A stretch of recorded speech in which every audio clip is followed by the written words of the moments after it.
tombereau de mots pour le tombeau de Pamela.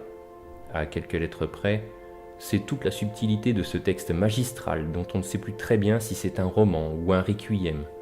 Et un requiem de qui? De quoi? S'agissant des êtres qui peuplent le livre de Fanny Chiarello, ils n'existent plus lorsque leur évocation paraît.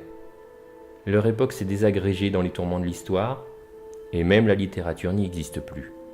Les mots eux-mêmes ont perdu de leur sens, parfois même de leur existence.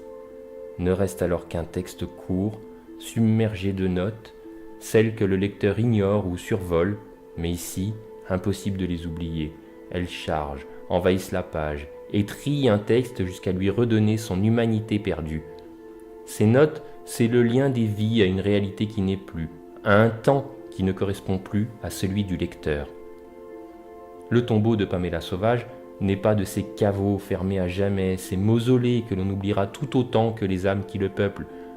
Avec cet entremêlat de notes et de vie, Fanny Chiarello parvient à faire de son livre un sublime paradoxe, puisque c'est de la distance supposée de la notation que reviennent les émotions et le foisonnement des existences dans ce qu'elles semblent a priori avoir de plus commun. Nous tenons là, grâce à l'auteur et les éditions de la Contralée, un texte sublime d'une puissance effroyable qui conjugue le rire avec l'angoisse de l'oubli.